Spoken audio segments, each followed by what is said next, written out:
세상이 줄 수도 알 수도 없는 사랑과 평안을 구하는 시간. 복음 속에서 찾는 올포원. 자, 오늘 주제는 바로 그런 기쁨과 평안을 주시는 분을 만나려고 합니다. 예수님을 만나는 시간인데요. 예수님께서 하는 마지막 유언. 예수님이 십자가 위에서 하신 말씀, 어떤 말씀이 기억나세요? 아마 제일 대표적인 말씀인 것 같은데요. 엘리 엘리 라마 사박다니라는 말씀. 나의 하나님 어찌하여 나를 버리셨습니까? 라는 정말 간절하고도 솔직한 주님의 그 고백을 생각하게 되는 것 같아요. 네. 저는 좌우에 나란히 매달려 있던 행악자에게 하신 말씀이 기억이 많이 남아요. 오늘 내가 나와 함께 낙원에 있으리라. 이 말씀을 믿은 그 사람은 지금 예수님이랑 같이 있겠죠? 네. 저는 많은 말씀 중에서 이 말씀이 들으면 조금 계속 제가 엄마 입장도 그렇고 막 되게 계속 눈물이 뭉클하는 게 여자여 보소서 아들이니이다 이 말씀이 요한사도에게 어머니를 맡기는 마음 엄마도 같이 계신데 그런 막 감정이입이 돼서 자꾸만 좀 슬퍼지더라고요. 많이 되셨어요, 감정이. 많이 네. 됐어요. 예. 아니 근데 울지 않아도 되는 게 왜요? 울지 마 바보야.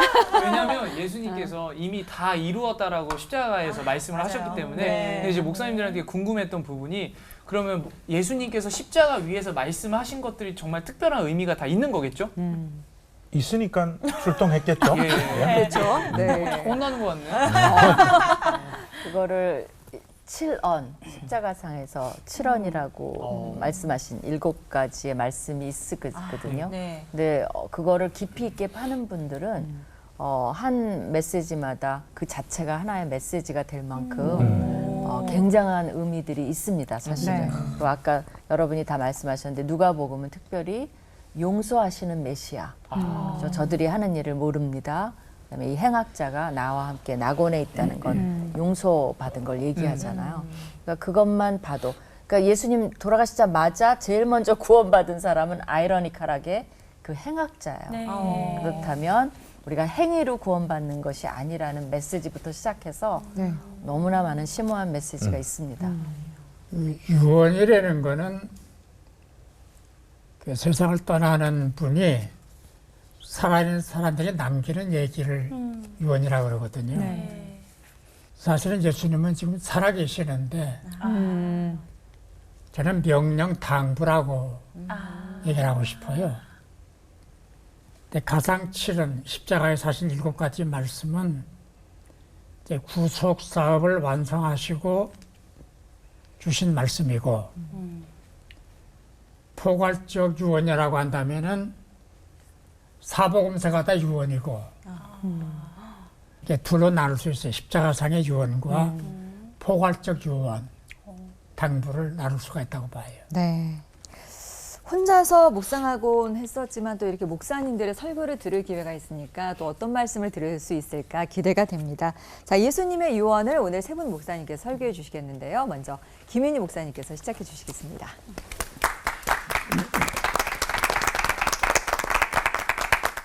예수님의 다 이루었다. 우리는 두 마디죠. 근데 헬라어 원어를 보면 딱 한 단어예요. 그렇게 이제 돼 있습니다. 근데 이 말씀은 패배의 신음이나 체념 섞인 한숨이 아니고 어떻게 보면 승리의 부르짖음이었죠. 무엇을 다 이루었다는 말씀일까요? 뭘 다 이루셨을까요? 본인이 세상에 오신 목적을 다 이루셨다는 말씀이에요. 근데 이 단어는 내가 이루었다라는 뜻이 아니에요. 그럼 예수님이 내가 온 목적을 다 나 이루었어. 그리고 돌아가신 게 아니에요. 이 단어의 뜻은 그것이 이루어졌다는 거예요. 예수님의 오신 목적이 이루어졌다. 이렇게 했어요. 그러면 예수님의 뜻이 아니라 뭔가 다른 뜻이 이루어진 거죠. 그럼 예수님은 누구의 뜻을 이루어졌다라고 말씀하시는 걸까요? 그걸 이제 같은 요한복음에 이 말씀이 나오니까 요한복음 선상에서 찾아보면 아버지의 뜻을 이루러 오셨다는 겁니다. 그러니까 마지막 돌아가셨을 때 내 뜻이 아니라 아버지의 뜻이 다 이루었습니다라는 의미를 갖고 있어요. 요한복음 6장에 내가 하늘에서 온 것은 내 뜻을 행하려 함이 아니요 나를 보내신 이의 뜻을 행하려 함이니라. 나를 보내신 이의 뜻은 내게 주신 자 중에 하나도 잃어버리지 않고 마지막 날에 다시 살리는 이것이니라. 내 아버지의 뜻은 아들을 보고 믿는 자마다 영생을 얻는 이것이니 마지막 날에 내가 이를 다시 살리리라. 그러니까 하나님의 뜻은 뭐냐면 우리 모두의 구원이에요. 근데 거기에 필수적인 게 뭐냐면 십자가의 죽음입니다. 제가 좋아하는 찬양도 십자가 고통당하사 나를 위해 어떻게 되죠? 죽으셨네. 그죠? 나의 주 이렇게 되죠. 그래서 그런지 여러분이 요한복음을 보면 처음부터 예수님의 행보가 이제 사복음서가 각각 관점이 달라요. 근데 요한복음은 행보가 십자가의 죽음으로 가는 거에 초점이 맞춰져 있습니다. 그리고 그러기 위해서 예수님이 메시아라는 것을 알리는 데 초점이 맞춰져 있어요. 그러니까 물로 포도주를 만드신 거, 5천 명을 먹이신 거, 갈릴리 바다 위를 걸으신 거, 죽은 나사로를 살리신 거, 이건 메시아 아니면 하실 수 없는 일이죠. 이런 것을 하시면서 십자가를 향해 가시면서 내가 메시아라는 것을 알립니다. 또 요한복음의 메시지에 7 I am이라는 게 있어요. 7가지의 나는 뭐라 그랬어요? 생명의 떡이요. 나는 세상의 빛이요. 나는 양의 문이요. 나는 선한 목자요. 나는 부활이요 생명이요. 나는 길이요 진리요 생명이요. 나는 참포도나무요.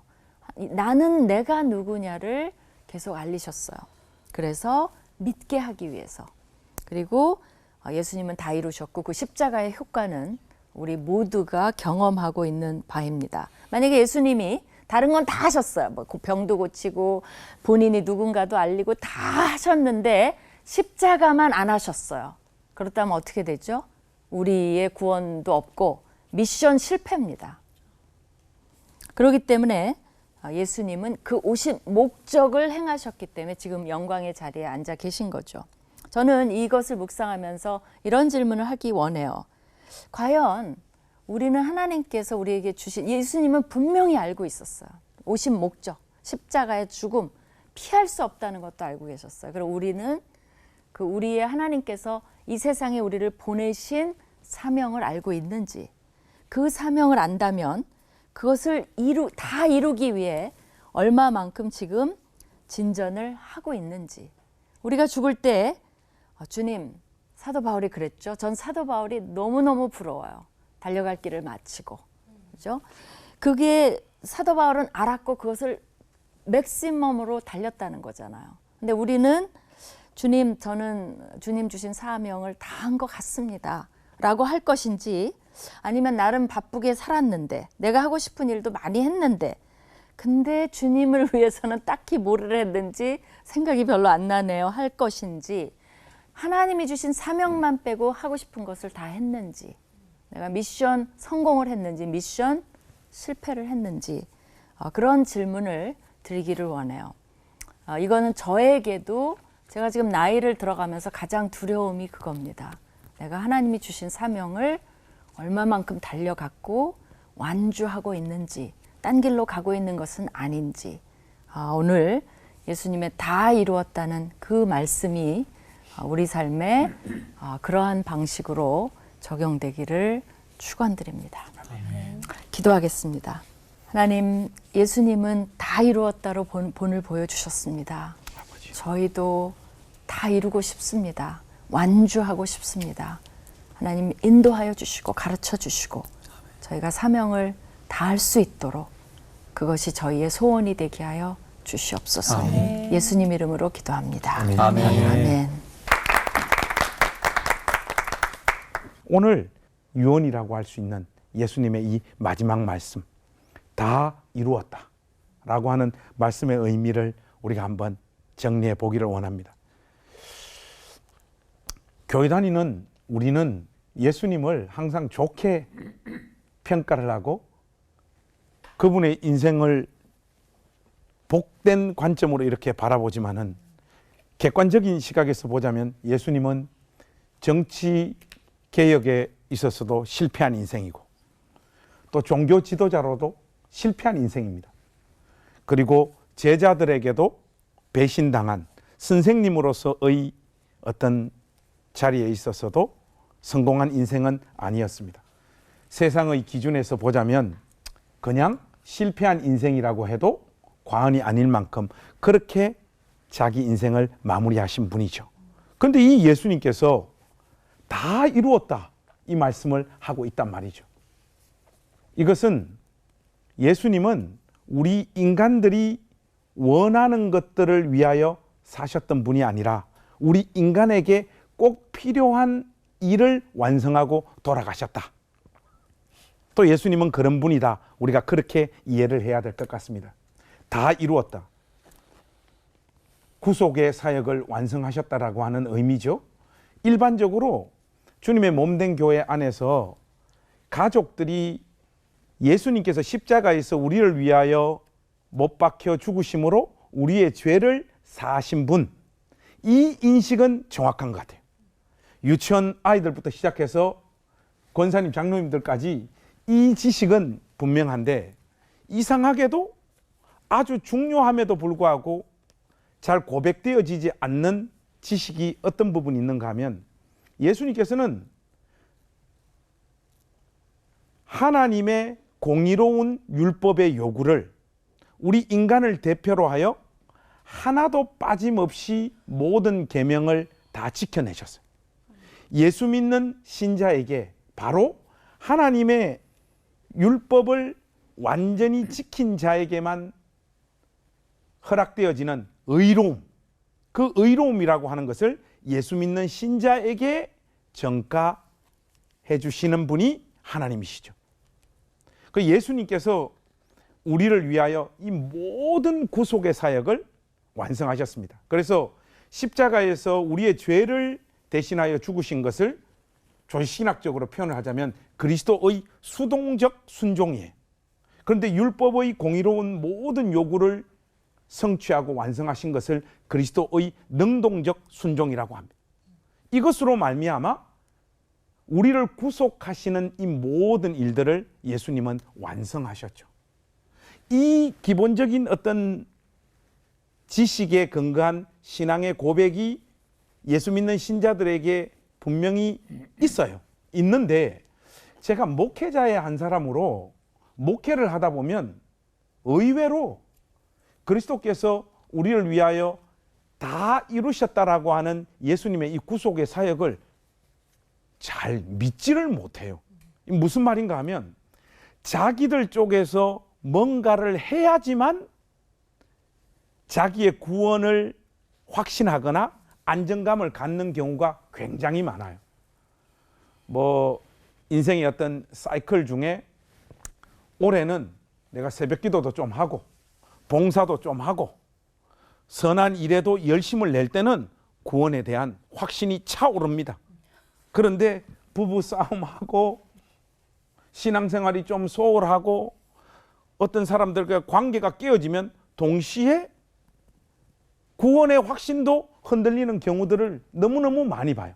끊임없이 우리 인간이라고 하는 존재는 자기가 뭔가를 하거나 하지 않거나에 따라 예수님께서 온전히 이룬 이 구속의 사역도 자기의 느낌과 감정에 따라 왔다 갔다 하는 경우들이 너무 많더라고요. 오늘 이 방송을 시청하는 시청자분에게 던지고 싶은 도전은 그겁니다. 여러분들의 구속은 이미 그리스도 예수 안에서 완전히 성취되어지고 이루어졌다라는 것. 일단은 이 지식을 온전히 붙잡고 제대로 고백을 하는 여러분 모두가 되셨으면 좋겠습니다. 기도하겠습니다. 하나님, 우리는 끊임없이 우리의 어떤 느낌, 또 더 나아가서는 우리가 뭔가를 하고 안 하고에 따라 우리가 구원받은 주의 백성인지 아닌지가 왔다 갔다 하는 그런 존재입니다. 예수님께서 다 이루셨다라고 말씀하신 그 사실을 온전히 믿고 받아들일 수 있는 우리 모두가 되어질 수 있도록 은혜를 베풀어 주시옵소서. 아멘. 예수님의 이름으로 기도하옵나이다. 아멘. 아멘. 마태복음 28장 19절 20절을 제가 먼저 읽겠습니다. 그러므로 너희는 가서 모든 민족을 제자로 삼아 아버지와 아들과 성령의 이름으로 세례를 베풀고 내가 너에게 분반 모든 것을 가르쳐 지키게 하라. 볼지어다 내가 세상 끝날까지 너희와 항상 함께 있으리라 하시니라. 아멘. 예수님께서 다 이루었다고 말씀을 하셨는데 내가 구속사업을 완성했다. 너희는 손 놓고 가만히 있어라. 그런 뜻이 아니잖아요. 다 이뤘다고 하신 말씀 다음에 주신 당부가 있습니다. 복음 전해라. 제자를 삼아라. 가르쳐라. 세례를 주어라. 사도행전 1장 8절도 같은 말씀이에요. 예루살렘, 온 유다, 사마리아 땅끝까지 가라. 가서 내 증인이 되라. 선교 명령이거든요. 창세기 2장을 보면 하나님이 천지를 창조하신 다음에 다 이루니라 그랬습니다. 끝난 거예요. 미완의 작품이 아니고 다 완성한 작품인데 그럼에도 불구하고 하나님께서 아담과 하와에게, 인간에게 땅을 정복하라, 다스리라 책임을 주셨어요. 다시 말하면 너희는 그냥 손 털고 놀고 뭐가라가 아니고 일해라, 땅을 정복하라, 땅을 다스려라, 땅을 개간해라. 그런 뜻으로 주신 말씀입니다. 주님은 우리에게 선교 명령을 주셨습니다. 절대 명령입니다. 명령은 해도 되고 안 해도 되고 아닙니다. 안 하면 안 되고 하면 되는 거예요. 절대로 해야 되는 명령. 가령 10계명을 예로 들어볼까요? 하라와 하지 말라로 구성이 되어 있는데 하라가 2계명, 하지 말라 8계명이에요. 가감이 안 돼요. 누가 말씀을 바꾸겠습니까? 누가 계명을 순서를 바꿔놓겠습니까? 하라면 해야 되고 하지 말라면 안 해야 되는 거예요. 그리고 이 명령은 과거 완료가 아니에요. 미래 완료형이에요. 주님 오시는 그날까지 해야 돼요. 교회 주신 절대 명령이기 때문에 교회는 이 명령에 순종해야 합니다. 순복해야 합니다. 문제는 선교 명령을 수행하기가 쉽지 않다는 겁니다. 그래도 해야 합니다. 2000년대 들어오면서 신학적 이슈 하나가 드러나는데요. 선교적 교회라는 겁니다. 신학적으로 설명을 다 드릴 수는 없고 한마디로 말하면 교회 공동체가 선교 공동체가 되게 하자. 그리고 번영을 받은 선교사들만 선교 사역을 하지 말고 교회는 한 사람 한 사람이 삶의 현장, 일터에서 선교사로서 사명을 다하자. 그게 선교적 교회가 지향하는 바거든요. 쉽게 말하면 나도 선교사다라는 게 나도. 파송받은 선교사면 선교사가 아니고 나도 선교사라야 한다. 이제 그래야 하나님의 명령에 순종하는 교회가 될 수 있기 때문입니다. 지금 우리 한국 교회 경우를 보면은 선교에 참여하는 교회 수가 많지는 않습니다. 30% 이내입니다. 선교배를 보내고 성사를 파송하는 교회가 30% 이내예요. 어떻게 하면 되느냐? 선교적 교회가 되면 되는 거예요. 모든 교인이 선교사가 되는 거예요. 미전도 종족에 가지 못하더라도 그 마을에서, 그 지역 사회에서, 그 공동체에서, 그 직장 안에서 선교적 사명을 다하는 거예요. 그래야 민족, 국가, 복음화가 가능하게 되는 거예요. 지금 현재 2만 3천 명 정도 선교사가 나가 있습니다만은 안 됩니다.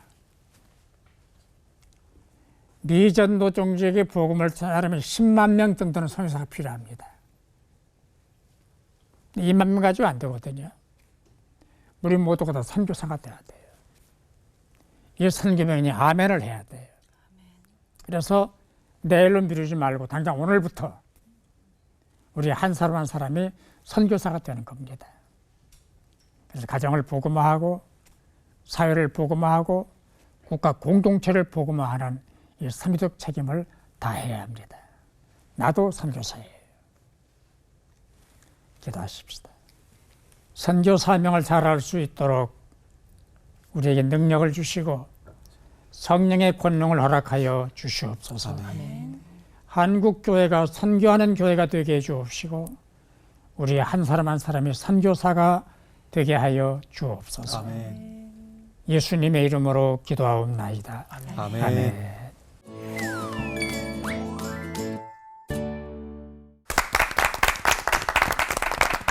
예수님의 유언은 승천하시기 전에 제자들에게 주신 마지막 당부이자 명령이다라는 이야기를 들었는데요. 과연 오늘 우리는 누구의 명령과 뜻을 따라 살고 있는가 생각해보는 시간이었습니다. 목사님들의 설교를 다 듣고 나니까 다 이루었다. 이 예수님의 말씀이 귓가에 좀 쟁쟁하게 울리는 것처럼 생생하게 좀 느껴지는 것 같아요. 네, 다 이루었다. 이 예수님의 완수할 사명을 완수하셨다 이 말씀이신 것 같은데요. 예수님께서 하나님의 아들로서 또 인간의 육신을 입고 이 땅에 오셔서 다 이루었다는 이 말씀이 보니까 구약의 말씀에도 많이 드러난다고 하시더라고요. 그래서 구약에 드러난 그 말씀들을 좀 굵직굵직하게 좀 짚어주시면 감사하겠습니다. 네. 구약학자부터. 네. 저는 그냥 생각나는 게 이렇게 뭐 짚어준다기보다 다른 분들이 또 다시 짚으실 테니까 생각나는 게 이제 이사야서의 종의 노래라고 알려진 여러분이 너무 잘 알아요. 이사야서 53장. 그죠? 거기 5절에서 6절 이렇게 쭉 보면요. 성만찬 할 때 계속 목사님들께서 읽으시는 그 구절이에요. 그의 찔림은 우리의 허물 때문이요. 그가 상함은 우리의 죄악 때문이라. 그죠? 그가 채찍에 맞음으로 우리는 나음을 받았도다. 근데 이 채찍이 한 39대 정도 맞으셨다 그러는데 보통 채찍이 아니에요. 여러분 가죽 왜 그 막 풀러갖고 해도 그 가죽이 대단하잖아. 근데 여기는 가죽이 5갈래로 갈라져 있고 거기에 쇠로 이렇게 갈고리 같은 게가 달려 있어요. 그러면 그걸로 한 대를 치면 뭐가 떨어져 나가죠?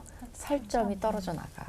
그러니까 그걸로 맞고 나면 그야말로 그 뒤가 누더기가 되는 거죠, 등짝이. 그러니까 되게 이제 사형 집행 전에 잔인한 힘을 다 빼는 이제 그런 건데 그 채찍에 맞음으로 우리는 나음을 얻었도다.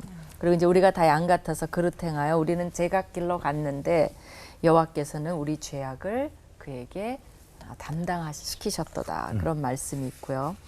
또 그는 곤욕과 신문을 당해서 끌려갔지만 그 세대 중에 누가 생각하기를 그가 살아있는 자들의 땅에서 끊어짐이 마땅히 형벌받을 내 백성의 허물 때문에 그랬겠냐. 아무도 그렇게 생각 안 했다는 거죠. 예수님이 돌아가신 걸 보고 이건 이 백성의 허물 때문에 죽는 거야. 그거 지금도 안 믿잖아요. 그 당시도 안 믿었고 제자들도 사실은 나중에 믿었지 그걸 다 받아들이지 못했잖아요. 그리고 이제 저는 그러므로 이 12절을 좀 말씀드리고 싶어요. 그러므로 내가 그에게 정말 메시아에게 존귀한 자와 함께 몫을 받게 하며 강한 자와 함께 탈취한 것을 나누게 하리니 이건 뭐냐면 이제 전리품 상을 주겠다 그 말이에요.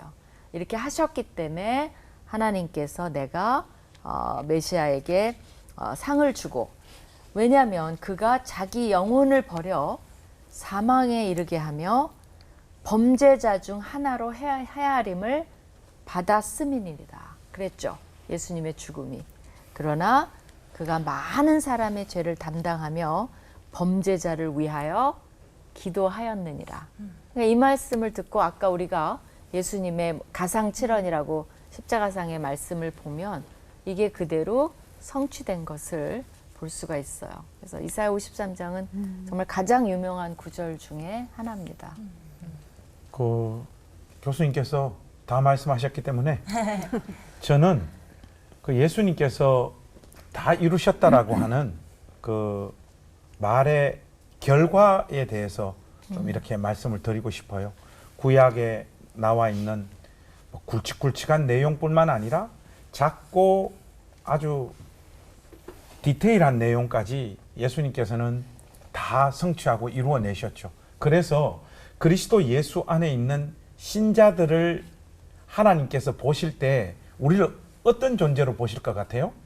하나님의 계명을 단 한 번도 어긴 적이 없는 존재로 우리를 간주하시는 거예요. 그것이 예수님께서 다 이루셨다라고 하는 말의 결정적인 효력이에요. 그만큼 우리 인간을 대표하셔서 그 구석구석 굵직굵직한 모든 것들을 다 성취하고 이루어내셔서 그 예수님의 운명이 예수 믿는 신자의 운명으로 삼아주신다는 것. 저는 오히려 이 부분을 강조하고 말씀드리고 싶습니다. 그 성경의 대주제는 예수 그리스도입니다. 이제 구약은 오실 예수 그리스도 메시아를 얘기하고 있고 신약은 오신 예수 다시 오실 예수를 얘기하고 있는데요. 마치 톱니바퀴처럼 구약의 예언이 신약에서 다 성취가 되었습니다. 하나도 예외가 없습니다. 딱 하나 남은 예언이 있잖아요. 재림입니다. 이제 이 예언만 성취되면은 이제 끝나는 거예요. 남은 예언은 재림으로 성취가 되는데 좀 하나 걱정스러운 게 현대 교회가 재림 얘기를 잘 안 해요. 재림 설교가 없어졌어요. 그리고 심판 설교를 잘 안 해요. 그 왜냐하면은 지금 잘 먹고 잘 사는데 잘 놀고 편하게 사는데 예수님 안 오셔야 돼요. 더 즐겁게 살아야 되니까. 이대로 좋은데 왜 심판 얘기를 하느냐. 그래서 뭐 또 설교를 했고 하고 있지만은 그 덫에 걸려 있어요. 교인이 겁나는 거야. 이렇게 세게 했다가 안 나오면 어떡하나. 주여. 갈 데가 많거든요, 사람들이. 괜히 호통치다가 옆집으로 가면 어떡하나. 이 덫에 걸려서 현대교회가 재림, 심판 얘기를 안 해요. 그럼에도 불구하고 주님은 오십니다. 오심으로 모든 예언이 성취가 되는 거예요. 포괄적으로 성경을 봐야 되지 않겠는가 생각을 해요. 그야말로 처음부터 끝까지 예수님은 이 땅에서 정말 순종의 삶을 보여주셨는데요. 하나님의 뜻에 한치 오차도 없는 삶을 십자가 위에서 완성을 하셨습니다. 사실 근데 이렇게 예수님 삶만 묵상하고 있으면 괜찮은데 그게 우리의 삶으로 묵상이 옮겨오는 순간 굉장히 불안해지면서 불편해지면서 뭔가 좌불안석이 되고 좀 그렇거든요. 네. 네. 그래서 저희가 있잖아요. 네. 저희가 준비했습니다. 좌불안석을 주평안석으로 바꿔드리기 위한 질문 타임. 네. 네. 살짝 무거운 주제라서 네, 바꾸셨군요. 얘기를 바꿔봤습니다. 네. 네. 여러분 보고 계시는 분들 이거 막상 시키면 어렵습니다. 네, 쉬운 게 아니에요. 공기가 네, 바뀌는 이 것 분위기에서 같네요. 그렇죠. 네. 와보시면 알 건데 네. 쉬운 게 아닙니다. 네. 우리 먼저 우리 김은희 목사님이자 우리 교수님께 질문 드리겠습니다. 딱 정말 간단합니다. 사명을 몰랐는데요? 라는 게 통할까? 그리고 사명을 누구 뜻대로 이루고 있는지는 어떻게 알 수 있을까? 사명을 몰랐는데야가 통할까요? 네. 죄송합니다. 아니, 반응했어. 내 언니가 내래요. 본인은 사명을 몰라요? 아, 알고 있습니다. 뭐예요? 저의 사명은 갑자기 그렇게 물어보시니까 또 들어오시네요. 빨리 대답해. 질문 타임이 바뀐 것 같아요. 바뀐 것 같아 갑자기. 올포원이라고 말을 해요. 올포. 사명이 올 거예요. 근데 더 곤란해지지 않기 위해서. 사실은 사명은 하나님이 너무나 뚜렷하게 다 말씀해 주셨어요. 그리고 오늘 박정숙 목사님께서 또 한 번 짚어주셨어요. 그거는 우리가 지상명령 성취, 그죠?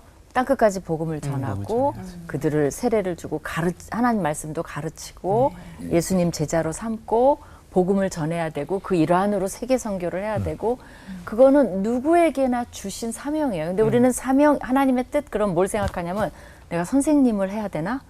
나는 코미디언을 해야 되나? 나 올프원에 출연해야 되나? 그걸 생각해요. 그거는 중요하지 않아. 그런 건 2차적인 문제예요. 우리 모두 그러면 내가 알바생이야. 그러면 정규직 아니니까 알바 활동 안에는 하나님 사명을 안 해도 돼요? 왜냐면 그거는 알바가 하나님 뜻이 아닐 거 아니에요. 언젠간 난 정규직이 하나님 뜻일 거 아니에요. 그러면 나는 지금 아기를 키워. 그럼 아기를 키우니까 이거는 하나님 사명이 아닌가? 그런 거 아니에요. 우리 기독교인이 해야 되는 그런 무궁무진한 문화를 만들고 정직해야 되고 너무나 많아요. 그런 구체적인 그건 2차적인 거예요. 2차적인 걸 통해서 나는 끊임없이 질문을 해야 돼요. 내가 그 1차적인 소명을 지금 현재 주어진 거에서 얼만큼 이루고 있는지 아니면 그거는 관심이 없고 내 지금 직업 속에서 내가 이루고 내 뜻이 너무 많은 거야. 그것을 향해서 끊임없이 나아가고 있는 거죠. 기독교인이지만 그리고 하나님께 요 내 뜻을 이루는데 방해는 하지 마시고 좀 도와주시면 안 되겠어요? 좀 쏘세요. 이렇게 하는 것이 우리의 모습이기 때문에 안타까운 거죠. 그러니까 우리 이제 뭐 하지 말자고요? 모른다고 모른다고 하지 맙시다. 이제부터 우리 올프원 식구들은. 네. 그죠? 네. 근데 잘 알고 알고. 네, 게다가 이제 또 주님께서 다 이루셨다라고 이제 말씀을 하셨잖아요. 김관성 목사님께 질문 드리고 싶은데요. 다 이루셨다라고 말씀하셨으니까 불구하고 우리는 우리의 노력과 우리의 헌신을 통해서 영혼의 안식을 더 얻어야 돼라는 그런 생각으로 더 열심으로 섬기기도 하고요. 거꾸로 다 이루셨다고 하니까 그러면은 나는 여기서 좀 괜찮네, 편하게 좀 살다가 주님 만나도 되지 않을까, 이런 나태함을 가질 수 있는데 다 이루셨다는 그 말씀을 이 현대 사회에서 어떻게 또 받아들이고 생활하면 좋을지 알려주시면 좋을 것 같습니다. 그 예수님께서 다 이루셨다라고 하는 걸 믿지를 못하는 거예요. 그게 그 인간들이 가지고 있는 기본적인 삶의 태도가 그런 것 같아요.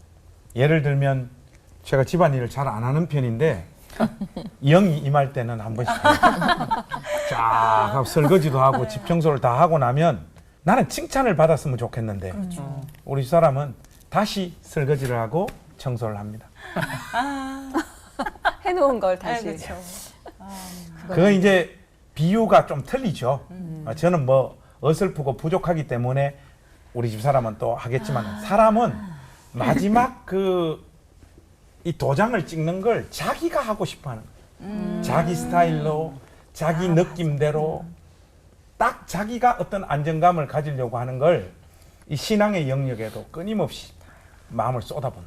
예수님께서 다 이루셨다고 했는데 주님 알겠는데 하면서 뭔가를 해야지만 이 마음의 안정을 찾는 거예요. 이게 이제 베들레헴 침례교회 존 파이퍼의 그 표현대로 하자면 채무자의 윤리예요. 그러니까 예수님께서 나를 위하여 십자가에 못 박혀 죽으셨으니 나는 그 빚을 주님을 온전히 섬기고 헌신하고 충성함으로 말미암아 이 빚을 갚아야 된다라고 하는 이 채무자의 윤리가 신자들의 어떤 영혼을 생각보다 굉장히 깊숙하게 장악하고 있어요. 우리는 채무자의 윤리로 하나님 앞에 빚을 갚는 존재가 아니라 이미 성취하시고 완전히 다 이루신 그 구속의 은혜에 감격하고 감사하여서 우리 인생을 하나님 앞에 사는 거죠. 그리고 이런 부분들을 제가 강조를 하면 이제 반대급부로 어떤 질문이 나오는가 하면 그러면 목사님 신자들이 게으르고 그쵸. 나태한 자리로 빠져들지 않겠습니까? 네. 하는데 만약에 이 복된 그 예수님께서 다 이루셨다라고 하는 이 구속의 교리를 그런 식으로 활용하는 사람이 있다라면 저는 믿음 위에 서 있지 않는 사람이라고 생각을 해요. 절대로 이 사랑, 이 은혜, 이 구속의 완성을 진실로 경험한 사람은 자기의 삶을 게으름과 나태함으로 몰고 갈 수 없다고 생각해요. 진실로 그리스도께서 다 이루신 그 구속의 사랑, 이 은혜를 경험한 사람은 결단코 이 교리를 붙잡고 게으름과 나태함의 자리로 갈 수 없다. 그렇게 말씀드리고 싶습니다. 다음 박종순 목사님께 질문을 드리겠습니다. 나도 선교사다라는 말씀을 들으면서 점점 요즘 시대가 이제 만나기 어려워지는 이제 비대면 시대잖아요. 그러다 보니까 비대면 시대에 선교적 교회는 어떤 모습이어야 되고 또 우리 각자가 할 수 있는 확실한 선교는 뭐가 있을지 구체적으로 알려주시면 좋을 것 같습니다. 그 삶의 현장에서 선교사가 되자. 그다음에 침묵하는 죄를 범하지 말자. 그 예수를 얘기하자, 말하자, 전하자. 예수님 부끄러운 분 아니잖아요. 네. 뭘 잘못했어요? 그를 따르는 사람들이 잘못하고 실수를 하는 거지. 예수님 무슨 도둑질을 했습니까? 남을 건드렸습니까? 잘못한 거 없어요. 근데 왜 예수를 부끄러워해야 돼요? 왜 예수 말하는 걸 주저해야 돼요? 그 예수님 말하는 걸 주저하거나 겁내지 말자. 또 하나는 교회 파수꾼이 되자. 왜냐하면 그 교회가 예수님의 마지막 유언을 성취를 해야 되니까, 수행을 해야 되니까. 교회가 흔들리면은 사명이 흔들립니다. 근데 교회를 다시 점검을 해야 돼요. 건물이 교회가 아니에요. 사람이 교회, 사람이. 구원받은 사람들이 모인 구원 공동체가 교회거든요. 그리고 이렇게 말할 수 있을 거예요. 3단 논법으로 얘기할게요. 교회가 썩었다. 내가 교회다. 고로 내가 썩었다. 그렇게 되는 거예요. 어떻게 썩은 사람이 썩은 걸 얘기를 해요? 지가 썩었는데. 그래서 우리가 아주 조심해야 돼요. 교회를 비난하고, 교회를 힐난하고, 교회를 폄하하고, 이러면은 선교 공동체가 무너지는 거예요. 단, 교회가 조심할 건 있어요. 교회가 정체성을 확인할 것. 비난받을 짓을 하지 말 것. 크든 작든 대소를 떠나서 교회는 교회다워야 된다. 교회다움을 회복해야 된다.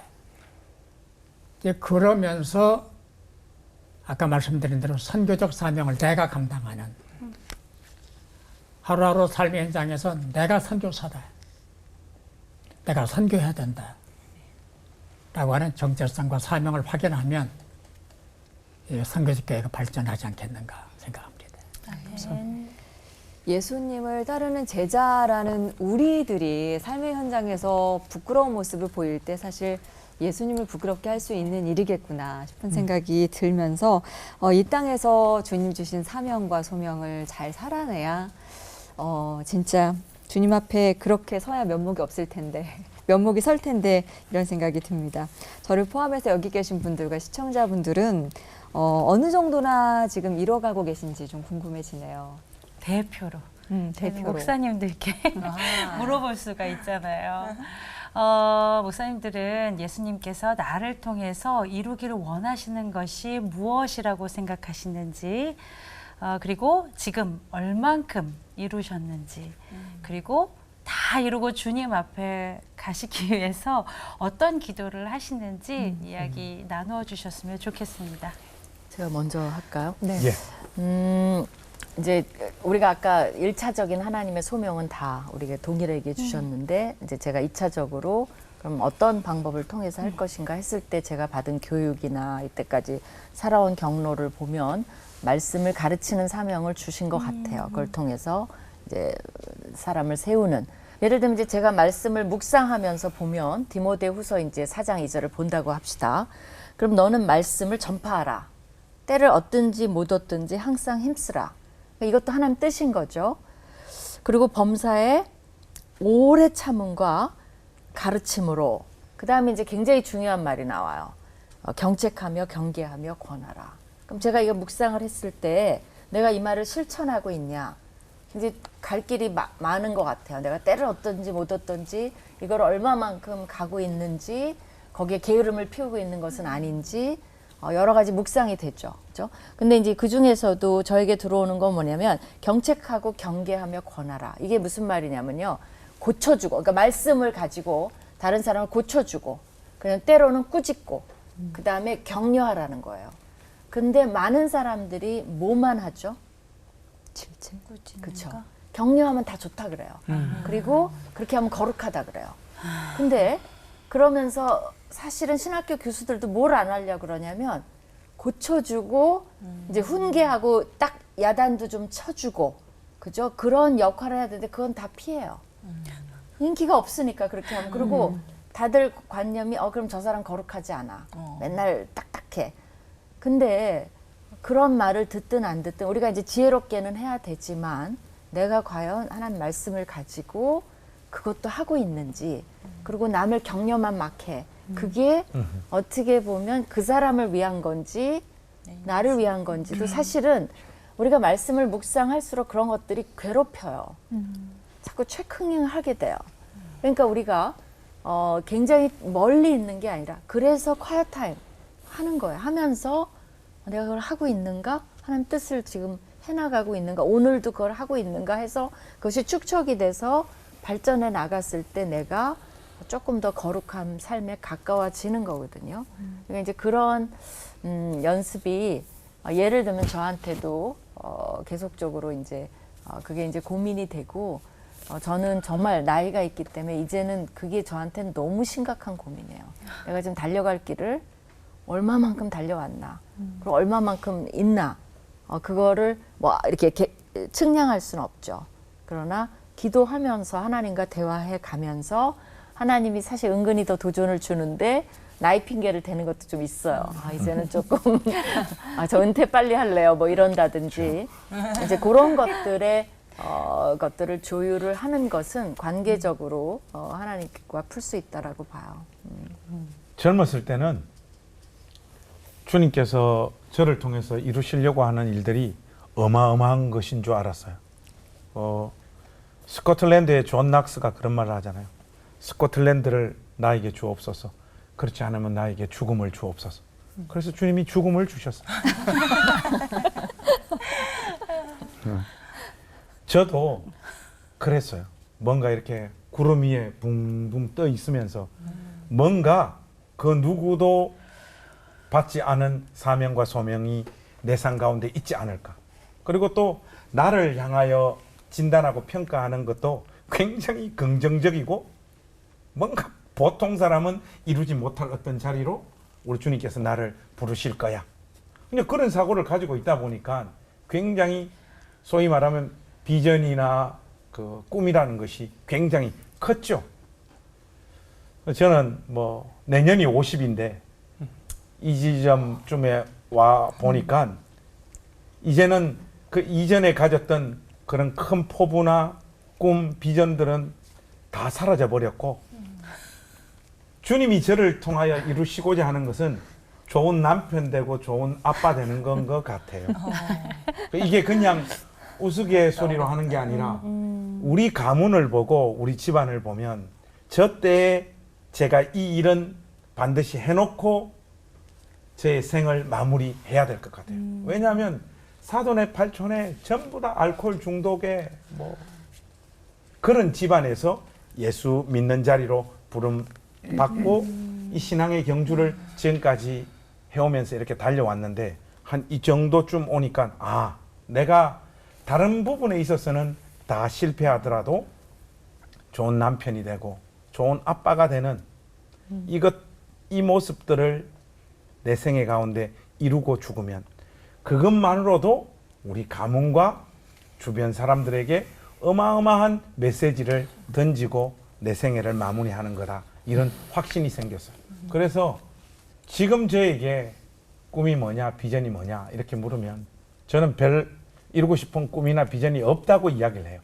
그러나 굳이 표현을 하자면 아침에 눈을 떴을 때 나를 향하여 다가오는 삶이 있잖아요.